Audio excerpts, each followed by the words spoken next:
Big 12 media days for Utah football concluded today. What do we learn from the team and Kyle Whittingham himself, including retirement talk? That's what we're going to discuss on today's Locked On Utes.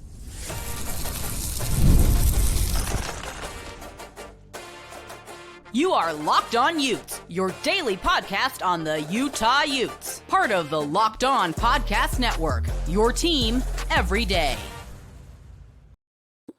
Hello, everyone, and welcome in today's Locked On Utes, live from the Star, the Ford Center here in Frisco, Texas. Big 12 Media Days, the site to all the action. Thank you for making Locked On Utes your first listen and view of the day. We are part of the Locked On Podcast Network, available wherever you get your podcasts, as well as on YouTube. If it's your first time tuning into this show, make sure you like and subscribe. Today's episode brought to you by FanDuel. Right now, new customers can get $150 in bonus bets when your first $5 bet wins. As I mentioned, my name is JT Wistrcill, and on today's show, excited to just recap Big 12 Media Day with someone who is also in attendance for all of the action, Sam Foster, a BYU reporter at the Daily Universe. Did I get it right, Daily Universe? Yeah, Daily Universe. It's a student-run newspaper at BYU. Yeah, which is awesome. A great experience for you to get to be up here. And I know you grew up in Salt Lake City, so you're very familiar as well with Utah, too. I think biggest takeaways today are probably is Kyle Whittingham's retirement talk. I mean, he revealed, hey, if last year went well, probably wouldn't be here. But he's mentioned things along that line today. So there's just been a lot of discussion. Obviously, the whole Tanu Vasa thing happened yesterday, too, with some stuff taken out of context, and gotten to hear from the players as well. So there's a lot to dive into. Sam, where do you want to start? Let's start with Tanu Vasa. I think that was probably the biggest, maybe not the biggest, I think it was the most fun story for me personally this weekend, because yesterday it came out, Tanu Vasa went on to ESPN 700, and he dogged on his teammates. He said, I think the quote that was on the tweet was, I gave more than anyone on the team last year. And it turns out that was a little bit of a stretch. But for the whole entire day, that was the big story was, whoa, like, why would Tanu Vasa say this? Does Tanu Vasa have beef with the Utah program? And then yesterday, I don't know if you were here yesterday as well. Yeah, well, that was a lot of the questions that Keanu was asked was, well, what do you think about your Utah teammates? Do you want to clarify this?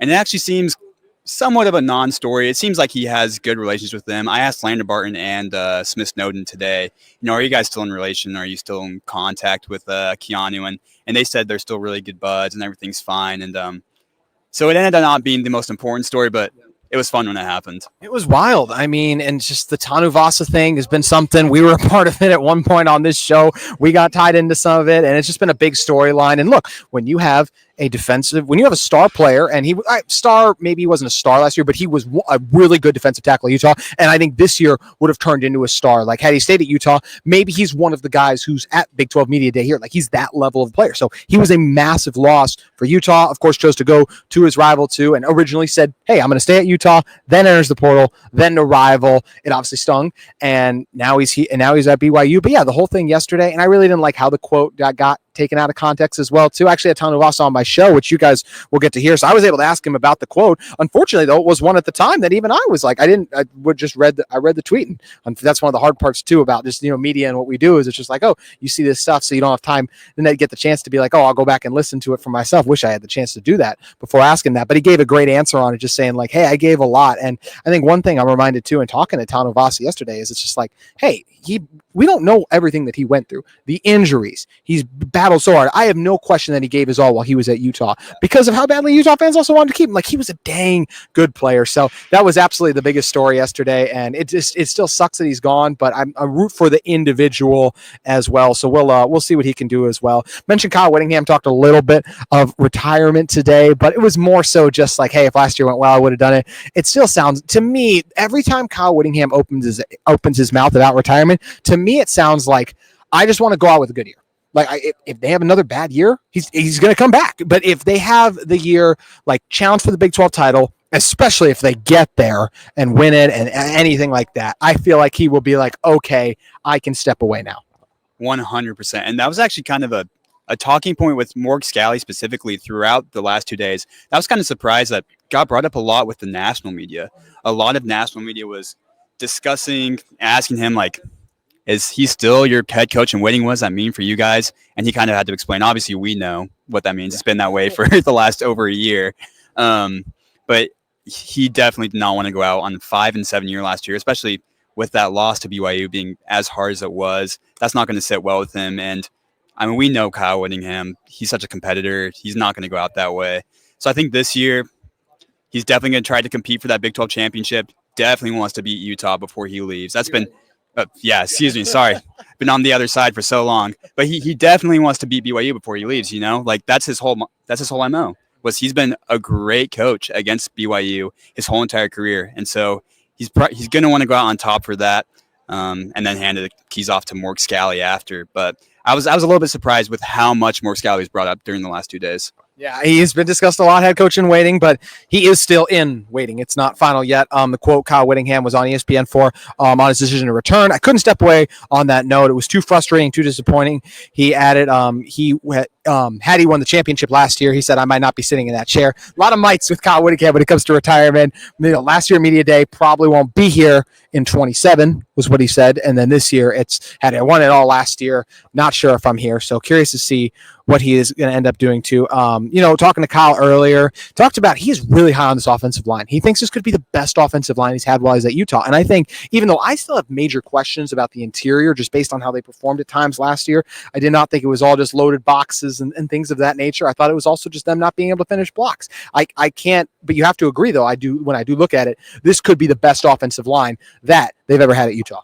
Well, combine the offensive line with the fact that they actually have some running back depth. At least we think they have running back depth, and we'll see how that plays out in the season.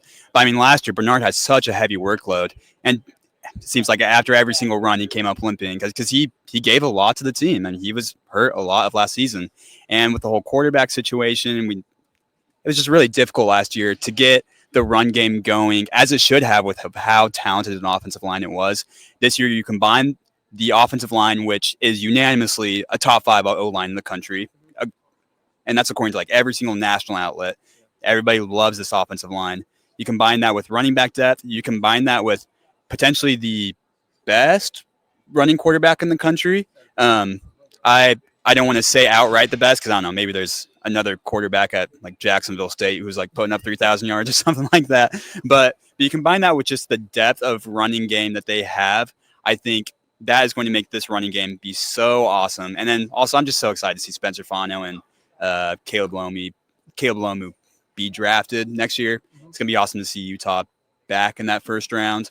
It'll be really cool to see. It's interesting as well just to hear him talk about the defensive depth all week long because there are some questions on the defense side. When you lose Junior Tafuna, Zamaya Vaughn, that's just a couple, Karene Reed, there's so many guys that this Utah team lost. They do have a lot to replace on that side of the ball that it's interesting to hear talk about, who are the guys that are going to step up, the cornerbacks that he's mentioned too, the defensive linemen as well. It's been curious to hear him talk about all of those different guys. And one thing you can tell too is though he's so incredibly high on this defense, expects the pedigree to remain and be the same. And I've said before, I think this Utah defense does take a slight step back in my estimation, but I still think there's no doubt they're a top 5 unit in the conference. I think that they could very well even be a top 3. It's just hard for me to see them going 1 or 2 again based on what they lost. Well, replacing a D-line is never easy. And we see that same thing with BYU this year. It's a complete change of the front 4 guys. That's never, even if you have talent, it takes a long time to mesh. And that's the same with D-line, it's the same with O-line, which is what's so awesome about Utah's O-line was not only did they have the talent, but they had the continuity. But with both Utah and BYU's defensive line, it's just we'll see it when we see it, I guess. We have trust because Mork Scally is a great defensive coordinator. Jay Hill is a great defensive coordinator at BYU. So you have trust in that both of those D-lines will be good, but we don't know. Hopefully, maybe, but we'll have to wait until September to see. Yeah, I can't wait to get to September, see what this team can do. Just in general, for Big 12 Media Days, what do you think is the most interesting thing we learned this week in total? Correct me if I'm wrong, but I don't think a single coach, when they were asked about the 5-11 model, said that they were against it.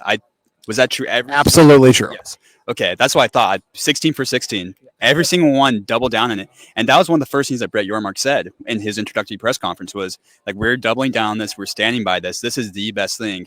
But he also acknowledged, hey, we don't really have a program that has set itself apart from the rest like they used to have with Oklahoma that was constantly going to be in the conversation every single year.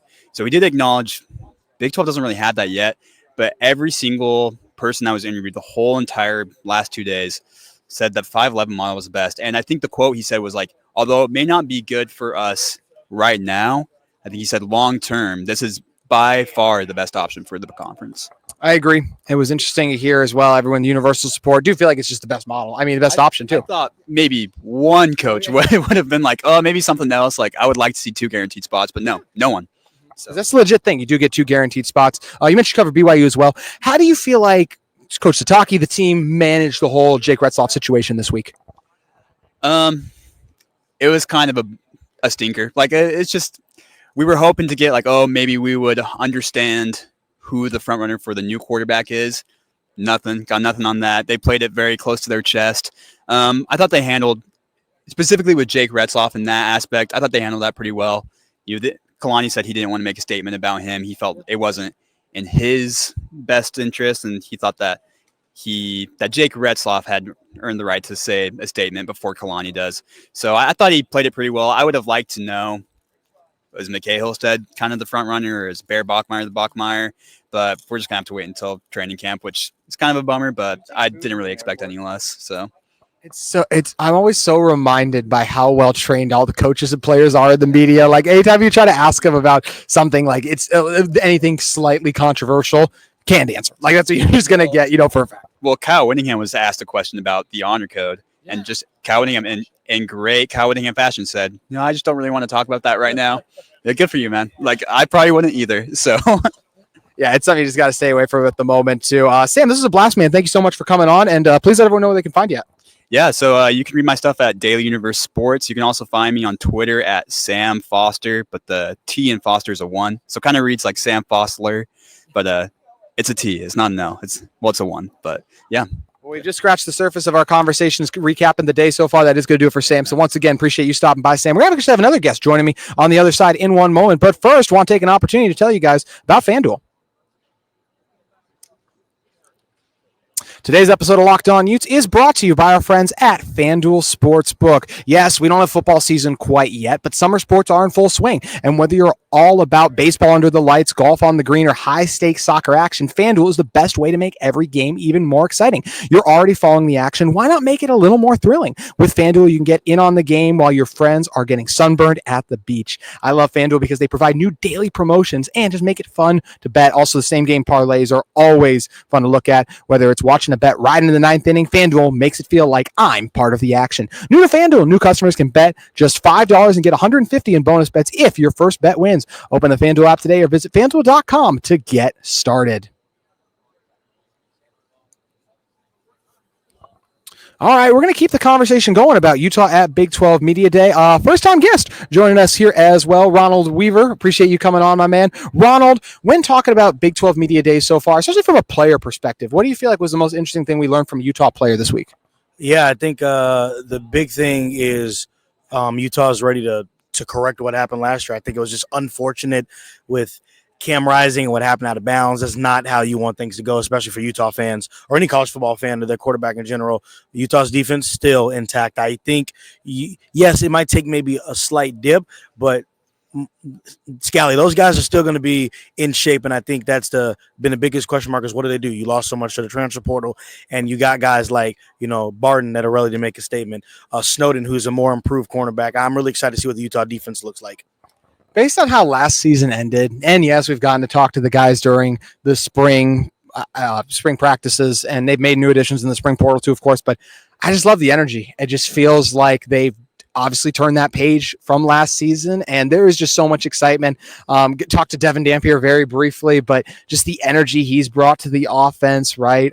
Spencer Fano is just a natural born leader, I feel like, too. Lander knows what it takes here. Smith, another guy as well. Just feels like this Utah team, after a disappointing year last year, I just feel like they're ready to get back to the routine of not just making bowl games, but making a push for conference championships. Yeah, Utah is... Bill Self had said this and related to basketball. I'm going to connect it. It said the sleeping giant was BYU. Utah, I think, has this chance this season to remind people who they are, why they won the Pac-12 championship. Kyle Whittingham, when you push him back against the wall, when he's back against the wall, he performs. And I think they're going to remind people who they are. I know there's a lot of question marks. Well, Dampier's never played a snap, in the Big 12, P4. It's different defenses. Yeah, okay, but do you know the Grand Slam, the walk-off Freddie Freeman World Series home run hire that you get? You got Jason Beck. Mm-hmm. And when that happened, I was like, I'm not going to swear on your network, but man, that was a great hire. That's all I can say. And that with Kyle Whittingham correlated with a guy like, Dampier that can throw the ball, that can run, that can move, extend the offense. I'm looking forward to actually what Utah has to offer this season, and not just because you're on the BYU side and the rivalry, just in general of the Big 12. Utah's going to make some noise. I feel like they are too. I feel like they got a great chance. Biggest reason for that might be Devon Dampier. You got to talk to him. What did you just make of your first opportunity to talk to Devon Dampier? What stood out? You had natural born leader. For Barton, I felt that way for Dampier. It's a guy that has the huddle, that has the locker room, I feel like already. A guy that's coming in, knows what he has to make of it, and is confident of himself, knows their expectations, is not shying away from that, and wants to live up to them. Not the biggest guy either. He's 5'10", something like that as well, which is actually a similar height to McKay Hillstead. I was talking about that somewhat about. So, but that's the thing now, especially just with the way the game is played. I feel like you don't need that statue who's 6'5" in the pocket anymore. You can see these quarterbacks because of their athleticism so frequently they get to excel. Speaking of athleticism, Smith Snowden possesses that in just absolute spades. He was asked about hey, with all the stuff, the reports of BYU and things of that nature, and at the end of the day, he just said, hey, Utah's a special place, and I want to stay here, and I wanted to be a part of that, and just that loyalty is obviously something that's so big for this team. Yes, you lose a Keanu Tanuvasa. I'm not even saying anything about him, but I'm just saying the fact that you can retain most of your top guys. Spencer Fano is still here. It's just massive for Utah, and you still hear those guys talking about how strong and how special the culture is at this university, even after a down year is a big thing. Absolutely. And look, with the transfer portal, sometimes the guy, feels like he needs to have a change of scenery. Maybe his last year in football. Or second to last. That potentially is going to happen. It's happened with guys at BYU. It's happened with guys at Utah, Baylor. I mean, look at McKinney, who is now playing for Colorado. He was at Oklahoma State, and he felt like Colorado was the change, right? Yeah. That's how it goes in that nature. But like you said, the core is still there. You still got Spencer Fano. You still got Smith Snowden there, and I think that's the biggest thing that sometimes gets overlooked because of the Tanuvasa departure. Keeping Snowden, who has a chance, to be an all Big 12 defensive team guy, really is a big impact. I think that's a guy that can play at the next level if with really working hard. So, and I love his path too, right? Dad didn't play at Utah, legacy player at BYU. Loved that he was able to be retained, stayed and is creating his own narrative and legacy. Had a great season. Look forward to see what he does this year. Spencer Fano is another guy who's building quite the legacy for himself at Utah too. And, I just feel like that is not, some guys, we do this look, it's the offseason for college football. Some of these guys get hyped up in the offseason so much, and then they can't match that hype. And it's always like, oh, it's a letdown. But Spencer Fano is not one of those guys. In fact, I don't feel like he's really, he's acknowledging, he knows the noise is out there and hearing things. And I just think it's impossible, especially like now with college football, right? Or I should just say the news cycle. You can't, if people are talking about you, it's going to get to you. One way or another, whether it's friends or family, whether you see it on socials, it's going to come around. You're going to get to it. But Spencer really seems like he's ready and equipped to handle all that noise really well, because he's obviously one of the top players in college football. I mean, PFF literally has him as number 5 just for players, not even offensive linemen. Yeah, look, I played college rugby that no one cares about at the club level, and we played schools that could give out scholarships. I saw stuff. So you think about this no one cares about that. College football, where all of these guys are seeing everything, they're tagged every day, they see everything, they can't avoid it, like you said. But he has been a guy that's been able to channel that, tune that out, stay focused, keep the main thing. And I'm be honest, projected first round guy, no doubt. This is a guy that is going to have a bright future, not finishing just his Utah career, when he gets to the NFL as well. He has sights on that. He's been able to stay focused, has proven on the field, is going to be a big time leader. I think that's going to be a standout guy, not just, a guy now, but going to be in that postseason conversation for all Big 12 as well. Maybe the most unexpected thing that we heard today might be that Lander Barton's going to play some tight end this year. I was absolutely shocked by that. Yes, Smith Snowden obviously playing offense as well is another one that just you raise your eyes, right? You're like, that doesn't make much sense. That just surprises me. But at the end of the day, I'm like, you know what? He was such a prolific wide receiver when he chose to be in high school at times. And I guess Lander was as a tight end too, but Smith's been used as a returner, so already a little bit of ball in his hand type of thing. Lander tight end's intriguing, but I like it, especially with how light Utah is on tight ends. He's a playmaker at the end of the day. And you know why? I'll just say this. The Utah for the future, I think a recruiting a tight end position is set up for a perfect place. Okay. And the reason why I bring this up and listen to the take, look what happened with Caleb Lohner. A guy that did not play a lot, a guy that started his career playing basketball at BYU, went to Baylor, came to Utah to say, hey, you can play basketball and you can play football. And had a few touchdowns. Granted, now maybe that guy should have played football the whole time with how massive his hands are and how he can box people out. But went in the 7th round, and I granted, Ron, it's a 7th round pick. It means nothing, but actually it does though. It does. No, it does. A draft pick like that. You know what a guy says? Man, Utah got this guy in a few months that wasn't there. If I play 3 years, what does that mean for me? Where can I go? I think that's a really good recruiting tool. I think they could use in the future. And again, Barton's a playmaker. That guy can play on the other side of the ball, and especially with how light you are, he doesn't mean he needs to play every play, but certain packages, certain plays can be called up for him. So how big that dude is, like when you stand next to him, I'm like, can you imagine that dude trying to box out a 5'10", a 5'11" corner? Good luck, my friend. Saying that, and with Devon Dampier, who's got the the dual threat ability as well, you give that guy a good ball. Yeah, we'll see. I hope to see, actually, as a fan, Barton catch a few touchdown passes, hopefully in the end zone. I'd love to see that as well. Actually, I saw him do it a lot in high school because he was such a prolific tight end there. So I'm really just excited and looking forward to seeing how Lander's used on offense. But obviously, it's Big 12 Media Day, so we got to learn and see a lot from the conference in general. What was your biggest takeaway from the week? Yeah, Brett Yormark doubling down. I think that's the biggest thing you have to go back to is the 5+11 playoff format, right? And in it's interesting, I had an opportunity to catch up with Matt Berry of ESPN and, asking him about what are your thoughts on it? And he gave a very interesting perspective. Would you sell a piece of your company or give it to somebody just for free 50%? You would not. You would not do that in that regard at all. And I understand, why people want it. It gets you 2 automatic bids. You want to go with the 3 at largest. But no, let the guys earn it on the field. It keeps the power in your possession. You're not going to give somebody power over your dominion, over your company. I think that's the right move as of right now, supporting that. He said it twice too. It's not like he mentioned it once. He said it twice. So that lets me know they really are about that. And I don't think it's this season, but I definitely think you can see in maybe a year or two. And yes, there's a lot of parity in the Big 12. I think parity is good. You can see 2, maybe 3 Big 12 teams in the. You might even be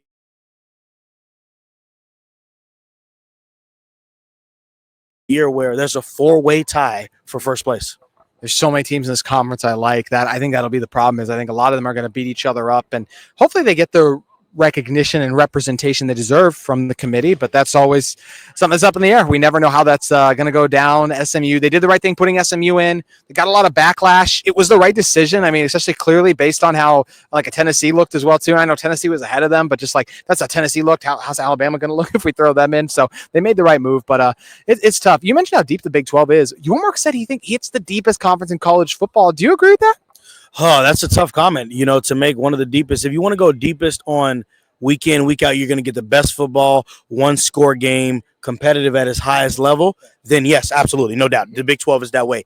It's still going to be tough because you still got the Big 10, you still got the SEC. Now, granted, there was a separation last year where it was either you weren't bowl eligible or you were, and then if you were, the top 2 or 3 teams were separated. There was no doubt about that. The Big 12 for the last couple of years has not been that case. It has been, Colorado and Arizona and BYU and Iowa State all there, right? Of who's going to make it up. They messed up Kansas, ruining it for everybody at the end right there. Baylor rallying off 5 or 6 in a row at the end. It's tough to say, but no, in terms of being competitive every week, that you're going to get entertained on a 99-hour basis and that somebody could ruin somebody's chances of making it to the title game, literally week 8, 9, 10, or 11, or 12. Yeah, that's the Big 12, no doubt. There's no other conference I feel like that can do that because it is a very deep conference because I mean, who are you picking for the title game?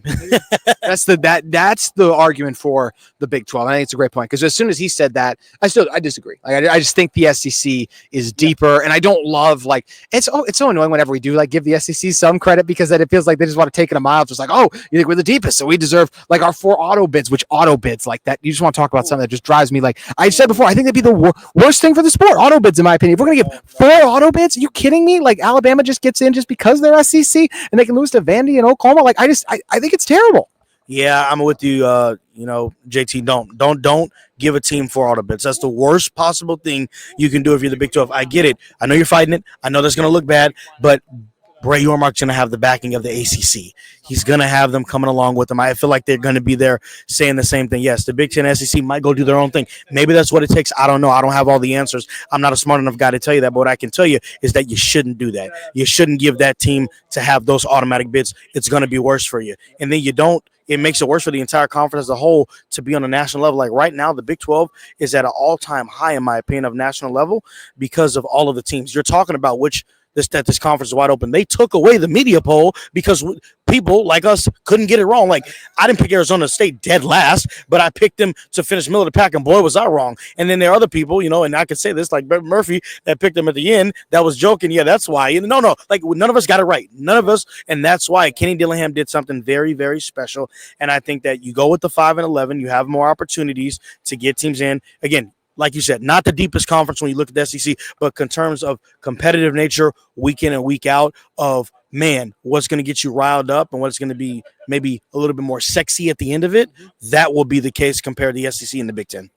Great point. I still totally disagree with doing away with the poll. I don't like it. I just feel like, I think Chris Kleiman of Kansas State tried to make the point, like, it hurt Arizona State and BYU. Like, I disagree. I feel like that those teams, had they performed stronger and better, like, especially for a BYU, I look like if they had blow out Oklahoma State, like, if you are that team, and then by the end of the year, we are evaluating you based on your resume and what you did. And they just had some really, like, games where I would just question them. So I feel like they should have it. And then, Kenny Dillingham, and some people will be like, oh, none of that matters. We don't pay attention to it. Like, you could hook Kenny Dillingham up to a lie detector test. Ain't no way he's coming away clean if I ask him, so you never once brought up you were pick 16 as motivation. I just feel like that.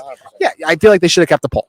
No, like, and again, going back to playing the college rugby, you can say that. No, you use that stuff as motivation. I can tell you right now, you're telling me, again, is Locked On Utes. You think that Utah's not motivated with every stuff that they see? And I know there is the controversy with the Keanu Tanuvasa again. And I think all motivation is good. And whether you want to look at it, I think it's good for a team. A team should do that, and it should. You think that him not leaving or the comments should? No, there are guys in that locker room that are going to be motivated by that, rightfully so. And just like on the abuse, I think that's totally. I don't think that's a bad thing for the sport. You should be riled up to defeat another opponent and want to be, the superior opponent. That is good for the sport. I agree. That's false, and I think maybe why they've gone away with the poll is, and they've done the wrong reason, I think why. If you wanted to go away with it, it should be more of, hey, these are the polls and things based on last year. They haven't played a snap yet. So we don't know what they're going to look like. The rosters are different. 2 new head coaches have entered the conference, West Virginia, and then, Scott Frost returning, obviously, to UCF. But you look at that, there is disparity in that, and I think that's maybe why. So if you want to argue that, I hear that in that point,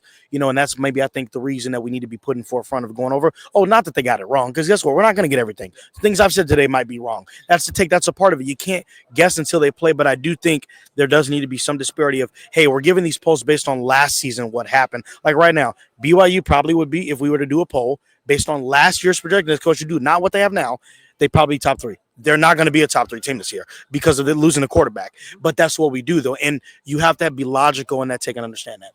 If BYU had Retzloff, there's still no way the conference is Arizona State, Iowa State, BYU again. Like this is the Big 12. We were just talking about. That's the argument for being the deepest, is the parity. Teams beating up on each other, causing the chaos is what we love. It's what makes it so much fun. And this is a blast. I really enjoyed Frisco. I thought media days were fun. I thought it was a win for the conference having the access. This is my first time at one of these, and I loved it. I mean, how did you view it overall? Yeah, I think it was a positive experience. Shout out to the Big 12 Conference on what they do to take care of us. Do think it was a better job, just in nature of how things are organized, not just on Radio Row, but the breakout sessions, things like that. And it changed to give the people to listen, your viewers and listeners, different from how it was last year. When the coaches came down, there was no scrum where everybody gathered around. You had to go to the breakout session. Bray Yormark did not do that either. So some good changes, but I think the biggest thing, let's talk about this. Got to maybe get some love to Jerry World. The Ford Center, beautiful place. It felt, I hate to say this, I rarely use this term, but to me, it felt like home. Smaller case. I know that they had an AT&T Stadium. I felt like they really hit it out of the park with this. I could expect this to be the future place in the future in Frisco. Exactly. I would love it to. I'm not against it at all. This might be the place. Very well might be. We'll see what ends up happening. Ronald, this was so much fun, man. Really appreciate you taking the time to join me. Please let everyone know where they can find all your stuff at. Absolutely. Thank you first of all for the opportunity to be on the platform. You can follow me at Ron the 3-Man Weave on Twitter. You can also catch me at _ They Call Me Ronnie on Instagram. It's the best ad I've heard in a long time, by the way. Like that is phenomenal. I'll give you props there. I'm the guy. I'm a little bit younger, as I like to say. I'm into the fashion, the things like that. You can obviously. This is nice. Shahan Jeharaja, number 1. You number 2. I'll take number 2. I've come into my best thing to fame is I've come second place every time in my life. So that's first place for me. I'm a big shoe guy with those. So I'm about the fashion. So the names, those things matter. So I appreciate that. Well, appreciate you again for joining me, my man. That's going to do it for this is Locked On Utes. Still so much to break down. Tons of content, tons of interviews. Can't wait to show them all to you, including one. We talked to Keanu Vasa when everything was blowing up. So make sure you keep your eye out for that and keep it peeled on Locked On Utes. More content coming on your favorite team every day.